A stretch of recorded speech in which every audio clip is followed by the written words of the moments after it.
राधे राधे, जय श्री कृष्णा, जय जय श्री राधे। श्रीमद् भागवत महापुराण दसम स्कंद का 84वां अध्याय। कुरुक्षेत्र में बैठे हुए सब भैया, कुरुक्षेत्र में इस समय वार्तालाप चल रहा है, वही विराजमान है सब के सब।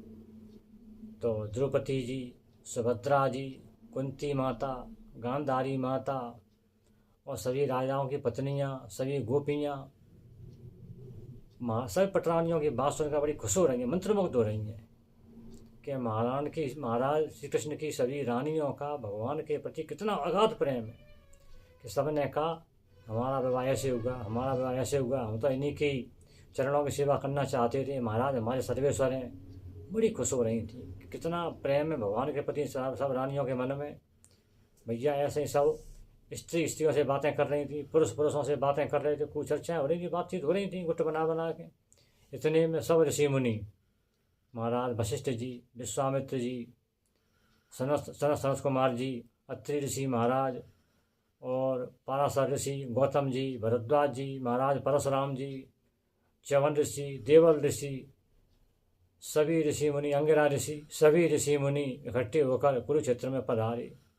इतने ऋषि मुनियों को देखकर सब खड़े हो गए, सब राजा खड़े हो गए, सब रानी खड़ी हो गई, महाराज कृष्ण खड़े हो गए, बलराम जी खड़े हो गए, वसुदेव जी खड़े हो गए, सब आजोड़े खड़े हो गए। सबने प्रणाम किया, दंडवत की, उनको आसन दिया, उनकी पैर धोए, पुष्पमालाएं अर्पित करी और उनका स्वागत सत्कार करके उनको बिठाया, खूब सम्मान किया। फिर महाराज श्री कृष्ण ने खड़े हो गए, उन्होंने भाषण दिया। तो कितनी विशाल सभा थी कुरुक्षेत्र में उस समय, इतनी विशाल सभा थी, पूरी दुनिया इकट्ठी हुई थी, सब के सब बैठे हुए थे।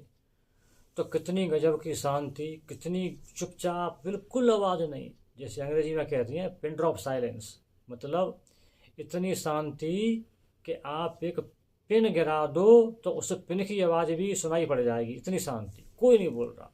उस पिन ड्रॉप साइलेंट में भगवान ने अपना भाषण देना शुरू किया कि हे ऋषिवरों, हे मुनिवरों, आपने यहाँ पधार कर हमको कृतार्थ कर दिया, धन्य कर दिया, हम धन्य हो गए। कहाँ कहाँ घूमते तब आपके दर्शन होते, और इतने ऋषि मुनियों के दर्शन आज हमें एक बार में यहीं प्राप्त हो गए। इससे बड़ा पुण्य और हमारा क्या होगा। जल के तीर्थों को तीर्थ समझा जाता है, विग्रह की पूजा करने को ही पूजा समझा जाता है, लेकिन प्रभु साधु संतों की थोड़ी सी भी संगत कोई कर ले तो उससे ज़्यादा फल तुरंत प्राप्त हो जाता है। जैसे समय हमारे गुरु महाराज हैं प्रेमानंद जी महाराज, उनके दर्शन थोड़े से कर ले कोई, थोड़ी सी संगति उनकी कर ले कोई, तो सारे तीर्थों का फल अपने आप प्राप्त हो जाएगा, केवल गुरु महाराज दर्शन करने मात्र से।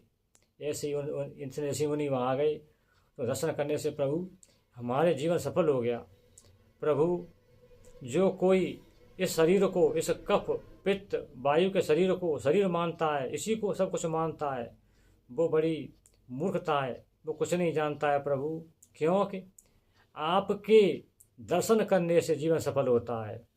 प्रभु जो जल के तीर्थों का, गंगा जी का, यमुना जी का, नर्मदा जी का स्नान करना ही सब कुछ समझता है, जो श्री विग्रह की पूजा करना ही सब कुछ समझता है, लेकिन साधु संतों की सेवा करना और साधु संतों की संगति करना पसंद नहीं करता है। वह मनुष्य होते हुए भी गधा है, गधे से बढ़कर नहीं है वह। यह भाषण भगवान ने दिया। भगवान ने यह बताया कि साधु संतों की सेवा, साधु संतों के दर्शन भगवान प्राप्ति का सबसे बड़ा साधन है, उनसे सहज भगवान प्राप्त हो जाते हैं। इतना पुण्य प्रताप तीर्थों के सेवन से प्राप्त नहीं होता, जितना साधुओं की संगति, साधुओं दर्शन से प्राप्त हो जाता है। यह उन्होंने महाराज ने भाषण दिया। आगे कथा कल कहेंगे। जय जय श्री राधे, जय श्री कृष्ण। जय श्री कृष्ण।